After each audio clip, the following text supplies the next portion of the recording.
I saw this wreath at the Salvation Army for $7.99 and walked away from it.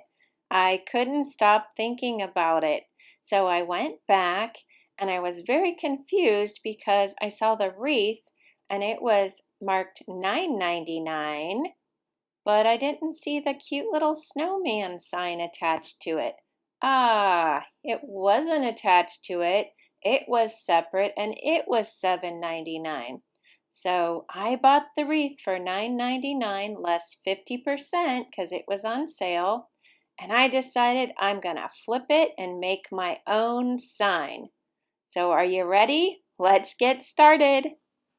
So the first thing I did is I got a piece of wood from my scrap pile in the basement, and I had my husband drill 2 holes so that I could put the wire through it at the end after I make my sign. I have this paint that I got at a garage sale for $2, and you can't even tell I've used any, and I've already used it on at least one other project. So it's kind of like a khaki paint, and I thought it would mimic the paint in my inspiration piece. So I took one of my really nice paint brushes that I use for painting walls, cutting and trim, and I put a nice thick coat of paint on the front and the sides. I'd like to take this opportunity to introduce myself. My name is Carol and the name of my channel is My Blessed Nest. Today I'm participating in a monthly challenge with Jaime at Board or Bananas, and it's called It's Flippin Friday. Be sure to check out the playlist and Jaime's channel. They'll both be linked in my description box. No matter how careful I am, I always get paint all over me, so off to clean my hands. My husband cut me out a circle and a nose out of some scraps, and I took some white matte paint and painted the circle for the snowman's face. I used my new toy, my heat gun, and so that made everything go really fast because I was able to dry the paint in between each of these steps. But if you don't have one, you'll just have to wait or use a blow dryer. So this went really fast. And I made sure to paint the edges as well. Next, I used my Old Faithful terracotta for the nose. Same process, and both the face and the nose only took 1 coat. Next, I made my pattern on my Mac in a program called Pages. I used a font called Marker Felt, and the size was 140. Here I'm showing you the tracing paper and the blue painter's tape that I use when I make my own patterns and trace. So I'm going to center the pattern where I want it, and then I'll tape it down with the painter's tape so it doesn't move around. The next step will be to put your tracing paper and make sure you put the dark side down that has the tracing part on. Otherwise, you'll spend all your time tracing and get nothing. Ask me how I know. Just take a regular number 2 lead pencil and press down rather firmly. I always check after my very first letter to make sure that it's dark enough and that it's actually working and that I have the paper on the right side.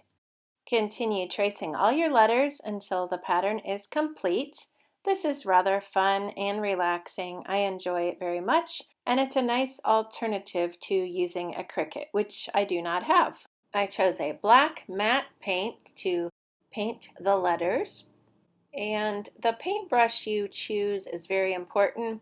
You don't want it to be too big and you don't want it to be too small. So I chose something in the middle. And you'll see that I started to paint and then remembered my little trick of outlining with a black Sharpie. It makes it a whole lot easier to stay in the lines. Here's a quick look at what it looked like when I was all done outlining the letters with my black Sharpie. And by the magic of editing, I'm all done painting the letters. I keep the same old gallon-sized Ziploc baggie and throw my paintbrushes and paint trays in there until I'm all done with my project. And then they clean up just fine. Big time saver. Next, I'm going to glue the nose onto the circle or the face. And if you look at my inspiration piece, I decided to glue my nose pretty much in the center. I didn't like the way the nose was in the inspiration piece. Here I'm deciding where to glue the snowman face. And then I just use my hot glue gun and give it a generous amount of glue and pop it into place and hold it down for a moment so it will stick. I'm going to use the wrong side of the paintbrush to make my eyes and mouth on my snowman, and I do recommend you test out the size on a piece of scrap paper before you actually go right live onto your project, because the first one there was too small and this one was just perfect. So I just dipped the end of the paintbrush into some black paint, and then I put my eyes and mouth on using that method. This is really a very simple technique that anybody can use to make a cute face. If you don't think you're that good at painting eyes and a mouth, well, here's the method for you. Also, if you make a mistake, which I did, 2 of my dots weren't actually perfect. So I just took another paintbrush, kind of a small one, and touched it up, and it looked just fine. This step I was a little nervous about. I took some more black matte paint, and then I took my old chippy paintbrush that I use for lots of projects, and I dipped the paintbrush in some paint, and then I dabbed it off on a paper towel, which is very important. I can't stress that enough. If I had it to do over again, I would have actually taken more paint off, because as you'll see, I did all of the edge of the project with the same paint. So there was a little bit too much paint in some spots, but actually I'm not going to nitpick it. I actually liked the way it turned out. So I just dry brushed very random strokes around the edge and kind of did like a cross hatching technique. I've never done anything like this before, and it's just the way the sample looked to me, which I'll pop up there again for you to see. And I was very pleased with the results. The 2 parts that were a little bit too thick on the paint really won't show that much because they'll be covered up by the edges of the wreath anyway, so it wasn't any big deal. But it was a lot of fun. I liked this technique and I would do it again. I used a very light touch and the same technique on the edge of the snowman face, and I just think it turned out adorable. I absolutely love it. I don't think I caught it on camera because I did it as an afterthought, but I actually brushed over his nose with the black paint just a little bit as well. Let me know what you think at this point. Do you think this little guy would make you feel welcome? Let me know in the comments. I found this copper wire in my stash. I have no idea where it came from, but I just cut off a piece. You'll see my ruler laying there. I kind of measured 8 inches up from the sign. That's what I decided I needed after laying this sign with the wreath to see where I thought I would want it to hang down. So I'm just pushing the wire through those holes that my husband drilled in my sign and threading them through both sides there. And then when I get it through to the front, I'm going to kind of bend it all up for kind of a cute look that I've seen. And then it will also not only look cute, but it'll hold the wire onto the sign. You could put some glue on there as well if you felt like you needed it.